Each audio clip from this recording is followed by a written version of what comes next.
Haleluya.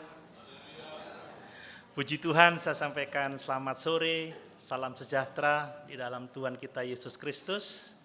Selamat Natal, kiranya damai sejahtera Kristus limpah atas kita semua, sebab Natal membawa berkat yang sangat besar dalam kehidupan kita.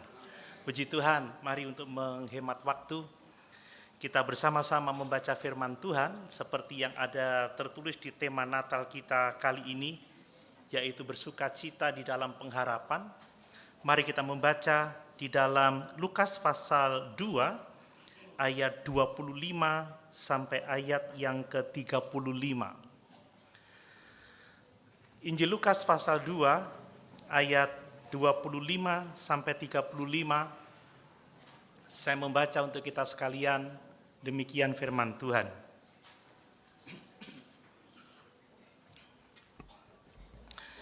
Adalah di Yerusalem seorang bernama Simeon. Ia seorang yang benar dan saleh yang menantikan penghiburan bagi Israel. Roh Kudus ada di atasnya, dan kepadanya telah dinyatakan oleh Roh Kudus bahwa ia tidak akan mati sebelum ia melihat Mesias, yaitu Dia yang diurapi Tuhan. Ia datang ke bait Allah oleh Roh Kudus ketika Yesus, anak itu, dibawa masuk oleh orang tuanya untuk melakukan kepadanya apa yang ditentukan hukum Taurat. Ia menyambut anak itu dan menatangnya sambil memuji Allah, katanya, "Sekarang Tuhan, biarkanlah hamba-Mu ini pergi dalam damai sejahtera sesuai dengan firman-Mu. Sebab mataku telah melihat keselamatan yang daripadamu, yang telah Engkau sediakan di hadapan segala bangsa, yaitu terang yang menjadi penyataan bagi bangsa-bangsa lain, dan menjadi kemuliaan bagi umat-Mu Israel." Dan bapa serta ibunya amat heran akan segala apa yang dikatakan tentang dia. Lalu Simeon memberkati mereka dan berkata kepada Maria, ibu anak itu, "Sesungguhnya anak ini ditentukan untuk menjatuhkan atau membangkitkan banyak orang Israel dan untuk menjadi suatu tanda yang menimbulkan perbantahan, dan suatu pedang akan menembus jiwamu sendiri supaya menjadi nyata pikiran hati banyak orang." Haleluya. Puji Tuhan.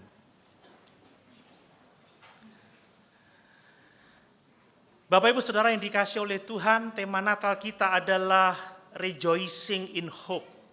Bersukacitalah di dalam pengharapan. Bapak Ibu bersuka sore hari ini? Amin. Saya yakin kita semua bersukacita. Tetapi apakah kita bersukacita karena pengharapan? Pengharapan yang kita terima di dalam Yesus Kristus, pengharapan yang telah kita terima melalui janji-janji Tuhan di dalam firman-Nya. Roma 12 ayat 12 memerintahkan supaya setiap orang percaya bersukacita di dalam pengharapan. Apa maksudnya bersukacita di dalam pengharapan? Bagaimana kita dapat bersukacita di dalam pengharapan? Dan bagaimana sebenarnya ciri-ciri hidup orang yang bersukacita di dalam pengharapan itu? Kalau saya mempelajari di Alkitab, maka konsep bersukacita di dalam pengharapan itu sebenarnya mencerminkan kepercayaan kita, mencerminkan keyakinan kita orang-orang percaya terhadap pengharapan yang dibawa oleh Tuhan dan Juru Selamat kita Yesus Kristus. Amin. Jadi orang yang bersukacita di dalam pengharapan adalah orang-orang yang sungguh-sungguh percaya pada pengharapan yang dibawa oleh Tuhan Yesus melalui kelahirannya, melalui pelayanannya, melalui pengorbanannya di atas kayu salib, melalui kebangkitannya, melalui kenaikannya ke surga, dan kedatangannya kembali nanti. Ini yang dimaksud dengan bersukacita di dalam pengharapan. Jadi kalau kita bersukacita di dalam pengharapan, artinya saya sungguh-sungguh percaya semua pengharapan yang ditawarkan oleh Allah di dalam Tuhan Yesus Kristus Juru Selamat kita itu. Amin. Itulah pengharapan akan keselamatan. Itulah pengharapan akan kehidupan yang kekal, pengharapan mengalami hubungan yang benar dengan Allah. Dan inilah yang dimaksud dengan bersukacita di dalam pengharapan. Bapak Ibu bersukacita dalam pengharapan? Artinya kita percaya kepada janji-janji Allah. Pengharapan yang dibawa oleh Tuhan dan Juru Selamat kita, Yesus Kristus. Nah Bapak Ibu, pengharapan yang seperti ini bukan sekedar perasaan ingin atau perasaan yang mengharapkan sesuatu yang baik yang akan terjadi di masa yang terjadi di masa yang akan datang. Ini bukan soal angan-angan saja, saudara. Sekali lagi, pengharapan ini berakar pada janji-janji Tuhan di dalam karya keselamatan Tuhan kita Yesus Kristus. Pengharapan pada janji-janji Tuhan ini ditandai dengan keteguhan dan kepastian. Pengharapan ini menawarkan sukacita, menawarkan kegembiraan, menawarkan damai sejahtera, bahkan dalam keadaan sulit sekalipun. Amin. Saudara, orang-orang yang sungguh-sungguh berharap pada Tuhan itu hidupnya berbahagia sekalipun ada kondisi sulit. Nah, pengharapan pada janji-janji Tuhan juga mendorong kita, orang-orang percaya, untuk tetap setia dan sabar dalam pengiringan kita kepada Tuhan. Bersukacita di dalam pengharapan itu membuat kita menjadi orang-orang yang percaya kepada waktunya Tuhan, percaya kepada rencana Tuhan yang telah ditetapkan bagi kita, orang-orang yang dikasihinya. Mari Bapak Ibu yang dikasihi oleh Tuhan, sekali lagi tema ini bukan sekedar tema yang indah, tetapi ini adalah firman Tuhan bagi kita, perintah bagi kita untuk kita sungguh-sungguh percaya pada pengharapan yang dibawa di dalam Tuhan dan Juru Selamat kita Yesus Kristus. Percaya pada setiap janji-janji Allah. Sekali lagi, bagaimana kita bisa melakukannya? Mari melalui ayat-ayat yang kita baca tadi, mari melalui kisah Simeon, kita mau belajar kepada Simeon, seorang yang sudah lanjut usianya, tetapi hidupnya dipenuhi dengan pengharapan yang kuat. Hidupnya ditandai dengan sukacita di dalam pengharapan.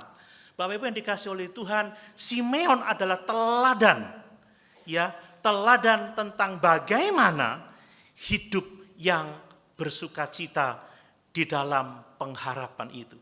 Saya akan menyampaikan beberapa poin saja untuk kesempatan ibadah Natal ini. Dan saya akan lanjutkan poin yang lain pada waktu kita merayakan Natal, saudara. Supaya waktunya cukup dan kita dapat belajar secara lengkap dari apa yang diteladankan oleh Simeon tentang kehidupan yang bersukacita dalam pengharapan. Bapak Ibu yang dikasihi oleh Tuhan, Simeon adalah orang yang hidup dalam pengharapan akan melihat Mesias sebelum kematiannya, saudara. Pengharapan Simeon ini didasarkan pada janji Tuhan yang diterimanya melalui penyataan Roh. Kita membaca tadi bahwa Roh Kudus telah menyatakan kepada Simeon bahwa ia tidak akan mati sebelum ia melihat Mesias. Ini namanya pengharapan. Pengharapan kepada janji Allah. Pengharapan yang dinyatakan oleh Roh Kudus. Bahwa Simeon akan melihat Mesias sebelum kematiannya. Dan dia bersukacita dalam pengharapan ini. Dia bergembira, dia berbahagia. Dia menantikan Mesias. Sekalipun usianya sudah sangat lanjut pada waktu itu, saudara. Ada yang menafsirkan itu lebih dari 84 tahun. Tetapi karena pengharapan itu, karena iman kepada janji Allah yang dinyatakan melalui Roh Kudus, maka Simeon dengan setia, dengan sabar menantikan janji itu. Sekalipun mungkin banyak penderitaan, saudara. Dan pada akhirnya janji itu digenapi oleh Tuhan. Amin. Pada satu waktu ketika Simeon dia datang ke bait suci oleh karena tuntunan Roh Kudus, Maka bayi Yesus dibawa oleh orang tuanya untuk mengadakan upacara pentahiran ibunya dan penyerahan anak sulung, saudara. Dan ketika melihat Yesus, Simeon menatang Yesus, Simeon menggendong Yesus. Ya, dia yang menantikan penghiburan bagi Israel ini tahu bahwa bayi yang digendongnya itu adalah Mesias. Adalah orang yang diurapi, adalah firman yang menjadi manusia, adalah Allah di dalam daging. Saudara, orang-orang yang sungguh-sungguh berharap kepada janji Tuhan, dia mengenal janji Tuhan itu. Amin. Dia tahu ini bukan bayi biasa. Ini Allah di dalam daging. Ini manusia tetapi juga sepenuhnya Allah. Dia adalah penggenapan janji Allah bagi umatnya, bahkan keselamatan bagi bangsa-bangsa. Saat kita memperhatikan kehidupan Simeon, saudara, kita mendapatkan pelajaran yang sangat penting tentang bagaimana kita seharusnya bersukacita di dalam pengharapan. Mari, saudara, kita melihat di sini bahwa mereka atau orang-orang yang bersukacita di dalam pengharapan itu akan menerima berkat yang besar yang datangnya dari Tuhan. Amin. Ada berkat yang besar yang disediakan bagi orang-orang yang percaya kepada janji-janji Allah, yang percaya pada pengharapan yang dibawa oleh Yesus Kristus, bagi orang-orang yang bersukacita di dalam pengharapan. Mari, saat ini kita memperhatikan dua hal, saudara. Yang pertama, perhatikan bahwa orang-orang yang bersukacita di dalam pengharapan, orang-orang yang percaya kepada janji-janji Allah di dalam Kristus Yesus, orang-orang itu akan hidup benar dan hidup di dalam pengharapan dalam kuasa Roh Kudus. Amin. Jadi seperti Simeon ini, saudara. Simeon dia percaya kepada janji-janji Allah, dia berpengharapan, dia bersukacita dalam pengharapan itu, dan sebagai orang yang berpengharapan, dia hidup benar. Dia hidup dalam pengharapan akan janji-janji Tuhan itu di dalam kuasa Roh Kudus. Demikianlah kita orang-orang percaya sekarang. Kalau kita sungguh-sungguh percaya kepada janji Allah di dalam Kristus Yesus, mari kita hidup benar selama kita ada di dunia ini. Amin. Mari kita hidup dalam pengharapan oleh kuasa Roh Kudus. Ada banyak orang mengaku Kristen, mengaku percaya, tetapi tidak hidup dalam kebenaran. Ada banyak orang-orang yang mengaku percaya, mengaku Kristen, tetapi tidak mengharapkan janji-janji Allah. Ingat kata Rasul Yohanes dalam suratnya yang ketiga, "Hai anak-anakku, tidak ada yang lebih membuat aku bahagia selain aku mengetahui bahwa kamu semua hidup dalam kebenaran." Orang-orang yang percaya kepada janji-janji Allah, orang-orang yang menantikan penggenapan firman Allah, dia hidup dalam kebenaran dan dia hidup dalam pengharapan. Bagaimana dengan hidup kita hari-hari ini? Apakah kita hidup dalam kebenaran? Apakah kita mengharapkan terus penggenapan janji-janji Tuhan dalam firman-Nya itu? Saudara, perhatikan kita membaca tadi bagaimana Simeon itu adalah orang yang benar, orang yang saleh. Kita membaca tadi adalah di Yerusalem seorang bernama Simeon, ia seorang yang benar dan saleh, kemudian yang menantikan penghiburan bagi Israel. Seandainya Tuhan mau menulis kehidupan kita, apakah Tuhan mau menulis seperti ini? Adalah di Jember jemaatku orang-orang yang hidup benar dan saleh. Haleluya. Kira-kira apakah Allah dapat mengatakan bahwa kita adalah orang-orang yang benar dan saleh? Bapak Ibu, kalau kita sungguh-sungguh mengharapkan janji-janji Tuhan, kita harus seperti Simeon. Kita hidup benar dan saleh. Kita hidup benar dan saleh bukan untuk diselamatkan, saudara, bukan. Kita hidup benar dan saleh karena kita sudah diselamatkan. Karena kita telah menerima janji-janji Allah. Karena kita ini milik Kristus. Karena kita adalah keturunan Abraham dan berhak atas janji-janji Allah. Oleh karena itulah kita hidup dalam kebenaran dan hidup dalam kesalehan. Apa sih artinya hidup benar, saudara? Benar itu artinya bahwa perilaku kita di hadapan Tuhan dan perilaku kita terhadap sesama itu sesuai dengan standarnya Tuhan. Saudara, standar Tuhan itu apa sih? Kasihilah Tuhan Allahmu dengan segenap hatimu, dengan segenap jiwamu, dengan segenap kekuatanmu, dengan segenap akal budimu, dengan segenap kekayaanmu. Dan kasihilah sesamamu manusia seperti engkau mengasihi dirimu sendiri. Ini standarnya Tuhan, saudara.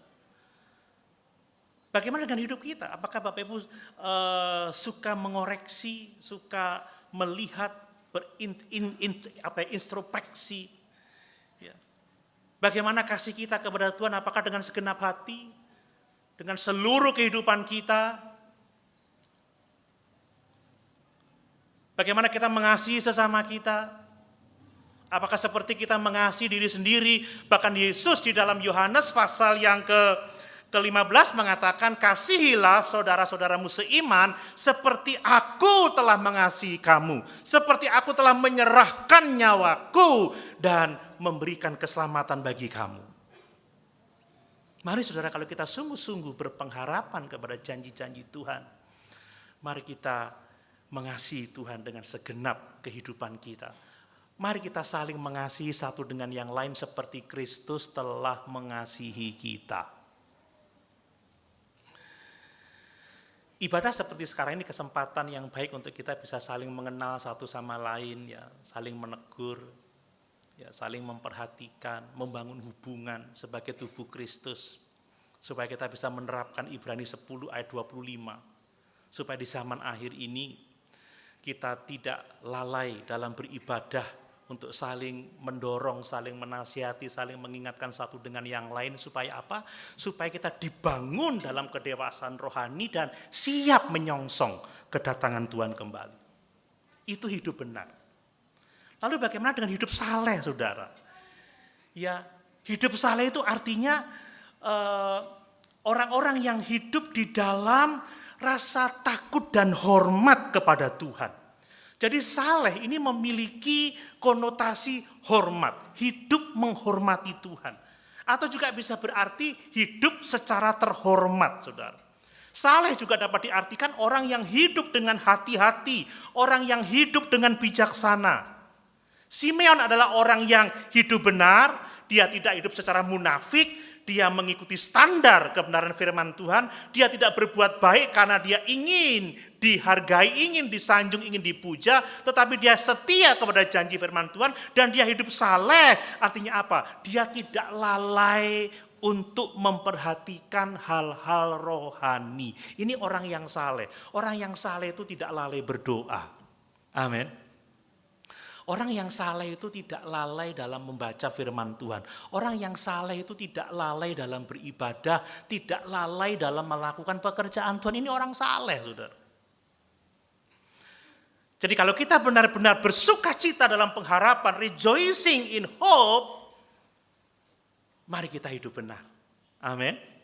Mari kita hidup saleh, saudara. Dan kunci untuk kita hidup benar, kunci untuk kita hidup saleh adalah kita harus dapat memandang Tuhan dengan perspektif yang benar dan memandang diri kita juga dalam perspektif yang benar. Coba lihat ayat 29, saudara. Perhatikan dalam pujian Simeon dia berkata seperti ini. Sekarang Tuhan, biarkanlah hamba-Mu ini pergi dalam damai sejahtera sesuai dengan firman-Mu. Apa yang dapat kita lihat dari ayat ini? Sekarang Tuhan, biarkanlah hamba-Mu ini pergi dengan damai sejahtera. Dia memandang Tuhan itu sebagai tuannya. Sebagai pribadi yang memiliki hak atas dirinya. Sebagai pribadi yang memiliki dirinya. Ini Simeon. Sekarang Tuhan, biarkanlah hamba-Mu ini pergi Dia memandang Tuhan sebagai Tuhan yang telah mempersiapkan keselamatan bagi Israel. Dan dia memandang dirinya sebagai hamba Tuhan yang berdaulat, saudara. Sekarang Tuhan, biarkanlah hambamu ini pergi. Kita akan hidup benar, kita akan hidup saleh kalau kita memandang Tuhan itu sebagai Tuhan kita, sebagai pemilik hidup kita, sebagai yang berotoritas atas hidup kita. Amin. Kita akan hidup benar dan saleh kalau kita ini memandang diri kita sebagai hamba-hamba Tuhan. Kalau Tuhan menjadi Tuhan atas kita, berani saudara kita hidup sembarangan? Nggak berani. Kalau kita adalah hamba-hamba Tuhan, apakah kita berani hidup sembarangan? Tentunya tidak. Orang-orang yang tidak memandang Tuhan sebagai Tuhan, sebagai pemilik hidupnya, dia akan lebih suka hidup sembarangan. Orang-orang yang tidak memandang dirinya hamba Tuhan, itu seringkali tidak mau taat, tidak mau melakukan kehendak Tuhan. Mau bersukacita dalam pengharapan? Amin.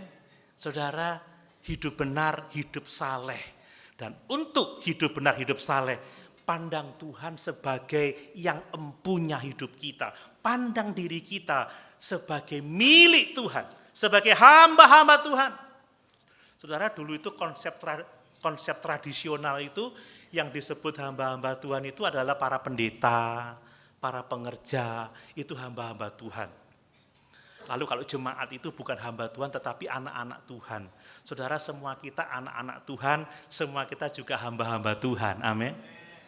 Cuman bedanya saya hamba Tuhan tapi pendeta. Bapak, ibu, saudara hamba Tuhan tetapi punya profesi yang berbeda dari saya. Tapi semua orang percaya, semua pengikut Kristus adalah hamba Tuhan. Maka kalau Bapak, ibu, saudara mau hidup saleh, mau hidup benar, pandang dia sebagai Tuhan atas hidupmu, sebagai pemilik hidupmu, sebagai yang berkuasa atas hidupmu, dan pandang dirimu sebagai hamba-hamba Tuhan. Amin, Bapak Ibu. Mari kalau kita mau benar-benar mau dapat bersukacita dalam pengharapan, mau hidup benar, mau hidup saleh, katakan, Tuhan, aku ini hambamu, engkaulah pemilih hidupku, aku mau sungguh-sungguh percaya, taat, hidup dalam standarnya Tuhan. Nah, kemudian juga perhatikan saudara, Simeon seorang yang bersukacita di dalam pengharapan ini, dia hidup terus di dalam pengharapan. Dia tidak pernah berhenti berharap, sekalipun mungkin telah bertahun-tahun dia berharap dan belum juga melihat penggenapan pengharapan itu, tetapi Simeon tetap terus-menerus berharap di dalam Tuhan. Inilah orang-orang yang bersukacita di dalam pengharapan. Kita baca ayat yang ke-25 tadi. Ia seorang yang benar dan saleh yang menantikan penghiburan bagi Israel. Saudara, dia seorang yang menanti, yang terus berharap. Pertanyaannya adalah, berapa lama Simeon berharap? Berapa lama dia melakukan bersukacita dalam pengharapannya?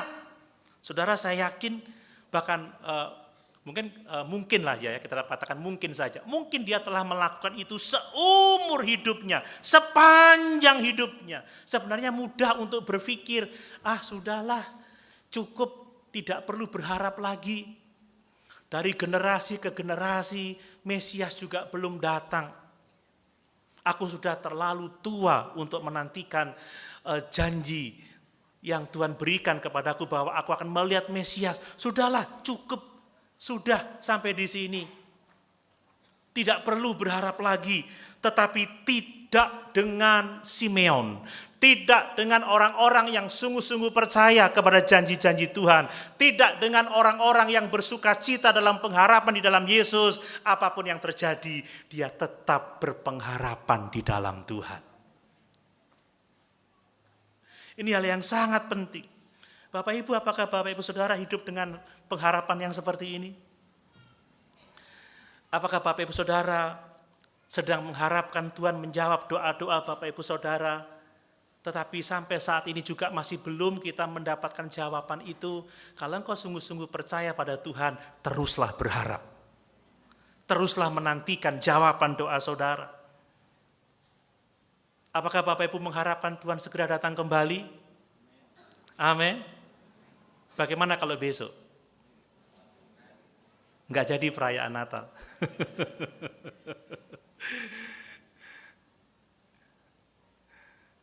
Mari kita tetap terus menanti-nantikan kedatangan Tuhan. Amin. Jadi sekali lagi orang yang bersukacita dalam pengharapan, hidup benar, hidup saleh, dan hidup penuh dengan pengharapan untuk melihat penggenapan janji-janji Tuhan itu. Yang berikutnya saudara, orang yang bersukacita dalam pengharapan, itu dia hidup di dalam kuasa Roh Kudus. Nah ini saudara. Orang-orang yang sungguh-sungguh percaya kepada janji Tuhan, itu hidup di dalam kuasa Roh Kudus. Kalau kita memperhatikan saudara, di sini 3 kali ya Lukas menulis tentang Roh Kudus di dalam kisah ini. Coba kita lihat mulai ayat yang ke-25 itu. Bagian yang terakhir, Roh Kudus ada di atas Simeon. Perhatikan, ini luar biasa. Kemudian yang berikutnya di ayat yang ke-27, ia datang ke bait Allah oleh Roh Kudus.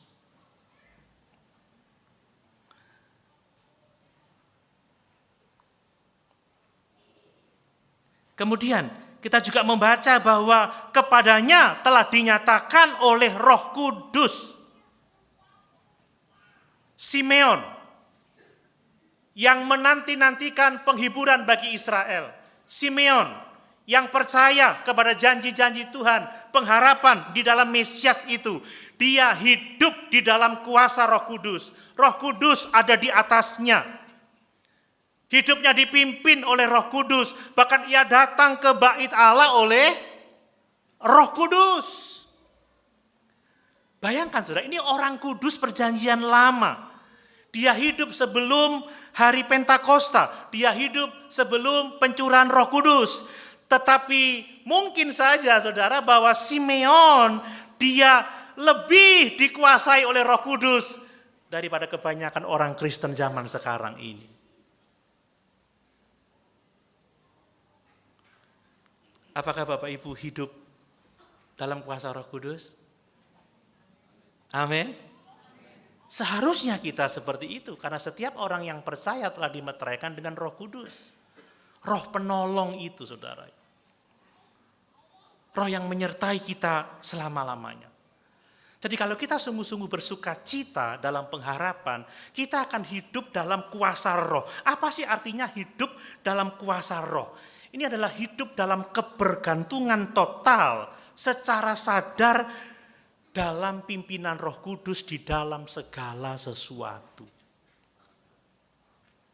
Contohnya saudara ya, kalau kita menghadapi pencobaan, menghadapi godaan, kita ini bergantung pada Roh Kudus untuk dapat menang atas godaan itu.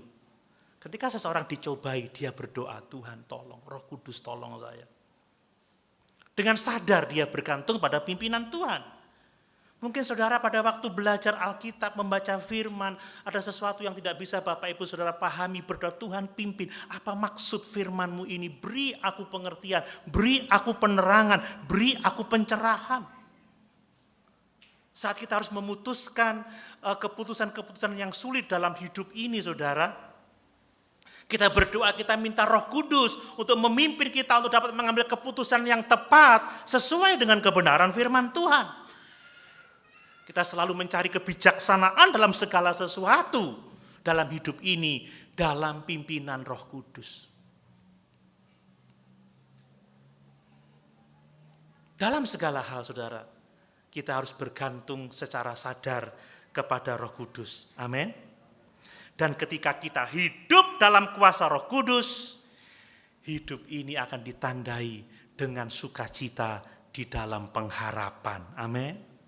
Coba kita baca Roma 15 ayat 13. Roma pasal 15 ayat 13. Semoga Allah sumber pengharapan memenuhi kamu dengan segala sukacita dan damai sejahtera dalam iman kamu, supaya oleh kekuatan Roh Kudus kamu berlimpah-limpah dalam pengharapan. Amin. Ini adalah berkat yang sangat luar biasa. Perhatikan bahwa sukacita, damai sejahtera ini saudara, ini adalah lawan dari depresi, lawan dari kecemasan, lawan dari keputusasaan saudara. Ayat ini berlaku bagi semua orang yang sungguh-sungguh hidup dalam kuasa Roh Kudus. Hidupnya ditandai dengan sukacita, dengan damai sejahtera, sekalipun mungkin keadaan sukar. Ingat lagu lama itu, dalam suka duka, ku kan tetap tersenyum. Karena apa? Karena Roh Kudus menyertai kita. Roh Kudus menolong kita, memberi kekuatan, sehingga kita berlimpah-limpah dalam pengharapan. Sekali lagi, kalau kita sungguh-sungguh taat pada pimpinan Roh, hidup kita akan dipenuhi dengan kedamaian, sukacita, damai sejahtera, dan penuh dengan pengharapan. Hal yang kedua, saudara, orang-orang yang bersukacita dalam pengharapan kepada Kristus itu akan diberkati oleh Tuhan. Amin. Bapak Ibu percaya? Itu sebabnya mari kita sungguh-sungguh percaya pada janji-janji Allah, bersukacita dalam pengharapan. Sebab Tuhan menyediakan berkat yang sangat besar bagi orang-orang yang sungguh-sungguh berharap kepadanya. Perhatikan saudara, apa berkat yang diberikan Tuhan kepada Simeon, seorang yang penuh dengan sukacita dalam pengharapan itu. Saudara, pada akhirnya Simeon dapat melihat dengan mata kepalanya sendiri Mesias, Kristus, orang yang diurapi itu. Dia dapat menggendong, dia dapat memeluk bayi Yesus, Sang Mesias itu, seperti yang dijanjikan oleh Roh Kudus. Kita membaca dalam teks ini bagaimana Simeon adalah orang yang penuh dengan kepuasan dalam hidupnya. Tidak ada kekecewaan sama sekali. Tidak ada kecewa berharap kepada Tuhan. Amin. Tidak ada kepahitan, tidak ada penyesalan. Sekalipun seumur hidupnya dia menanti-nantikan Tuhan, dia tidak kecewa. Karena pada akhirnya harapannya dipenuhi oleh Tuhan. Simeon menerima berkat yang sangat besar. Ketika kita membaca cerita ini, setidaknya ada tiga macam berkat yang diterima oleh Simeon karena sukacitanya dalam pengharapan itu. Apakah berkat-berkat itu, saudara? Berkat itu diantaranya adalah bahwa dia memiliki pengertian akan hal-hal tentang Tuhan. Bapak Ibu, memiliki pemahaman tentang Tuhan itu adalah berkat yang sangat besar. Amin Bapak Ibu. Mengingat keselamatan itu adalah soal mengenal Tuhan. Kalau kita tidak memiliki pengertian atau pemahaman hal-hal tentang Tuhan, jangan-jangan kita belum memiliki hidup yang kekal. Coba kita lihat di Yohanes 17 ayat yang ketiga, supaya kita tahu bahwa ini adalah berkat yang sangat besar. Yohanes pasal 17 ayat yang ketiga. Perhatikan ini. Inilah hidup yang kekal itu, yaitu bahwa mereka mengenal Engkau, satu-satunya Allah yang benar, dan mengenal Yesus Kristus yang telah Engkau utus. Jadi hidup yang kekal itu berbicara mengenai mengenal Allah dan mengenal Yesus Kristus. Ini berkat yang sangat besar. Dan orang-orang yang menanti-nantikan Tuhan, yang bersukacita dalam pengharapan, dia diberkati dengan pengertian, pemahaman akan hal-hal tentang Tuhan. Simeon ini memiliki pengertian yang sangat luar biasa, yang sangat dalam tentang Tuhan. Saudara, Herodes tidak bisa memahami siapakah Kristus itu. Bahkan para pemimpin agama yang ditanya oleh Herodes tentang di mana Mesias dilahirkan, mereka bisa menunjukkan di mana Mesias dilahirkan, tetapi mereka kehilangan pengenalan akan Tuhan. Tetapi Simeon oleh karena Roh Kudus diberi pengertian, diberi pemahaman akan hal-hal rohani, akan hal-hal tentang Tuhan. Yang pertama perhatikan, dia mengenali bahwa bayi itu adalah Mesias. Amin. Saudara, ini berkat. Bapak Ibu percaya Yesus kita itu Tuhan dan Juru Selamat? Itu berkat loh saudara. Banyak orang yang tahu ada Yesus, tetapi tidak mengenal Yesus dengan benar. Ada yang mengatakan Yesus itu sekedar orang baik, sekedar nabi. Dia tidak disalibkan, orang lain yang disalibkan. Dan ketika dia datang, dia akan membunuh babi-babi dan mematahkan salib-salib dan begitu. Tapi kita bersyukur kita mengenal Yesus sebagai firman yang menjadi manusia. Yesus sebagai Allah di dalam daging. Bayangkan, Allah di dalam daging itu kan gak kelihatan kemuliaannya ya saudara ya.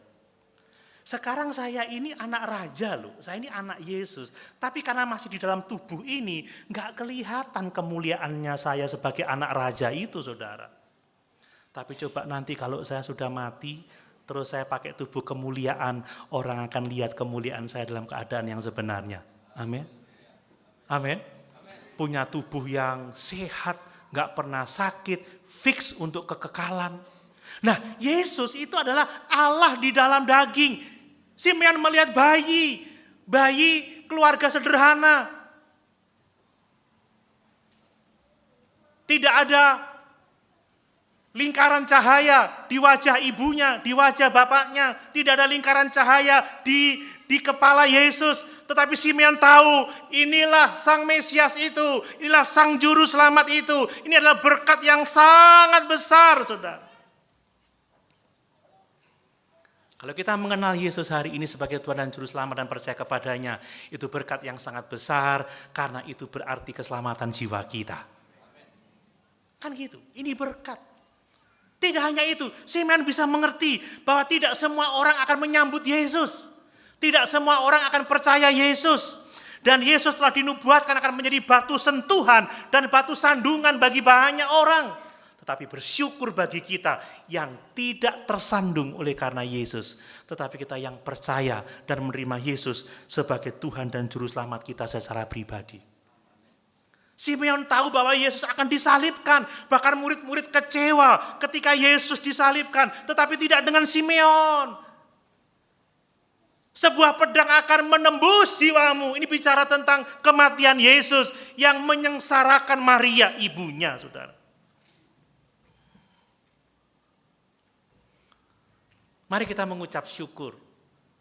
Kalau saat ini kita sungguh-sungguh mengenal Yesus sebagai Tuhan dan Juru Selamat kita secara pribadi. Amin. Itu berkat yang sangat besar. Itu hanya berkat bagi orang-orang yang bersukacita dalam pengharapan, yang percaya kepada firman, yang percaya kepada pengharapan yang ada di dalam Yesus. Kemudian berkat yang kedua apa saudara? Berkat yang berikutnya adalah bahwa orang-orang itu akan menerima apa yang menjadi keinginan baiknya. Simeon itu keinginan baiknya, keinginan ilahinya itu dipenuhi oleh Tuhan saudara ya. Bagi Simeon, yang dia harapkan terakhir kali sebelum dia mati adalah melihat Mesias, menggendong Mesias. Dan sungguh luar biasa, sebelum dia mati keinginannya dipenuhi oleh Tuhan. Amin. Hasrat terdalamnya melihat penghiburan bagi bangsa Israel. Dan penghiburan itu adalah Mesias. Dan oleh karena kemurahan Tuhan, penggenapan janji Tuhan, Simeon melihat Mesias itu. Bahkan dia menggendongnya, bahkan dia memeluknya. Saudara, mungkin sebelumnya dia berpikir bahwa Mesias akan datang sebagai prajurit yang gagah perkasa seperti saya begini. Menunggangi kuda hitam. Tetapi yang datang seorang bayi sederhana, tetapi dia memandang bayi itu dengan mata iman. Dialah Mesias yang ditetapkan Allah untuk keselamatan bagi bangsa-bangsa. Amin. Keinginannya dipenuhi saudara. Lalu apa kata Simeon? Saya siap mati sekarang Tuhan. Sekarang biarlah hamba-Mu pergi dengan damai sejahtera. Sebab mataku sudah melihat keselamatan yang daripada-Mu. Keinginannya dipenuhi saudara. Orang-orang yang sungguh-sungguh hidup benar. Orang-orang yang sungguh-sungguh hidup saleh. Orang-orang yang terus berharap akan janji-janji Tuhan. Keinginan-keinginan salehnya pasti dipenuhi oleh Tuhan. Yang amin cuma sedikit di sini saudara. Yakin keinginan baik Bapak Ibu Saudara dipenuhi oleh Tuhan? Coba lihat Amsal 10 ayat 24. Bahwa keinginan orang benar itu diluluskan. Mazmur 34 ayat 11. Tetapi orang-orang yang mencari Tuhan tidak kekurangan sesuatu pun yang baik. Coba lihat Mazmur 84 ayat 12. Ia tidak menahan kebaikan dari orang yang hidupnya tidak bercela. Di Mazmur 37 ayat yang keempat. Dan bergembiralah karena Tuhan, maka Ia akan memberikan kepadamu apa yang diinginkan hatimu. Saudara, orang-orang yang hidup benar, orang-orang yang hidup saleh, orang-orang yang mengharapkan penggenapan janji-janji Tuhan, keinginannya pasti juga saleh. Dan keinginan orang saleh itu digenapi oleh Tuhan. Tetapi tidak berarti bahwa keinginan yang egois itu diberikan oleh Tuhan, tidak saudara. Syaratnya apa? Hidup benar, hidup saleh, dan terus berpengharapan kepada Tuhan. Yakinlah bahwa kalau kita sungguh-sungguh bersukacita dalam pengharapan, oleh karenanya kita membangun kehidupan yang benar, oleh karenanya kita hidup dalam kesalehan, oleh karenanya kita terus menantikan janji-janji Tuhan. Engkau akan melihat, engkau akan diberi pengertian akan hal-hal tentang Tuhan. Engkau akan dipenuhi keinginan baikmu. Dan yang berikutnya, engkau akan siap meninggalkan dunia ini.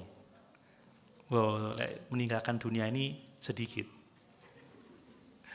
Padahal saudara, semua orang pasti akan meninggalkan dunia ini. Amin. Nggak tahu kapan gilirannya, tetapi itu satu kepastian saudara. Setiap orang pasti akan meninggalkan dunia ini. Dan hanya orang-orang yang bersuka cita dalam pengharapan yang akan siap meninggalkan dunia ini. Ketika Simeon berjumpa dengan Mesias itu, dia berkata apa? Sekarang Tuhan, biarkanlah hamba-Mu ini pergi dalam damai sejahtera sesuai dengan firman-Mu. Kalau kita pikir-pikir ya, Simeon sudah menantikan Mesias itu seumur hidupnya. Sekarang dia telah melihat Mesias dan dia siap meninggalkan dunia ini seperti yang dijanjikan oleh Tuhan. Orang yang telah melihat Yesus, dia siap meninggalkan dunia ini. Kalau saudara belum sempat melihat Yesus, saudara nggak akan pernah siap meninggalkan dunia ini. Tapi yang saya maksud bukan melihat Yesus secara mata jasmani, dia datang begitu ke sini atau melalui penglihatan mimpi dan lain sebagainya. Maksud saya kalau saudara tidak berjumpa Yesus seperti yang disampaikan oleh Injil Yesus Kristus, saudara dan saya belum siap mati. Kalau kita sudah percaya Yesus, kita berharap, bersukacita dalam pengharapan di dalam Yesus akan keselamatan. Kalau Yesus sudah menebus dosa-dosa kita, kalau Yesus sudah memercikkan darahnya di dalam kehidupan kita dan membenarkan kita, maka kapanpun juga kita akan siap meninggalkan dunia ini. Mau 1 jam ke depan, mau 1 hari ke depan, mau 1 minggu ke depan, mau 1 bulan ke depan, mau 1 tahun ke depan, mau 10 tahun ke depan, mau kapanpun juga. Orang yang sudah berjumpa dengan Yesus oleh karena percaya kepada Injil Yesus, orang yang telah menerima anugerah keselamatan, hidupnya diampuni, dibenarkan oleh Tuhan, dia siap meninggalkan dunia ini kapanpun juga. Karena ketika kita sudah ditebus dengan darah Yesus, saudara, mati itu adalah peralihan dari tubuh ini untuk menetap pada Tuhan. Siap masuk surga? Siap? Mengenai waktunya terserah Tuhan. Tapi intinya kita siap kapanpun juga Tuhan mau memanggil kita. Amin. Mari saudara, biarlah bersukacita dalam pengharapan ini. Bukan sekedar tema, bukan sekedar konsep, tapi mari jadikan sebagai cara hidup kita. Kalau engkau sungguh-sungguh percaya kepada janji-janji Tuhan, kalau engkau sungguh-sungguh percaya kepada pengharapan di dalam Yesus, hiduplah di dalam kebenaran, hiduplah di dalam kesalehan, hiduplah di dalam pengharapan. Dan kalau engkau benar-benar hidup di dalam sukacita dalam pengharapan itu, engkau akan diberkati oleh Tuhan. Memiliki pemahaman akan hal-hal rohani. Kehendak baik kita akan diluluskan oleh Tuhan dan kita siap meninggalkan dunia ini dengan penuh damai sejahtera. Karena kita tahu kita telah berjumpa dengan Yesus dan kita telah diselamatkan, dikaruniai hidup yang kekal. Amin. Selamat Natal, damai sejahtera Kristus limpah atas kehidupan kita. Sama-sama kita berdiri.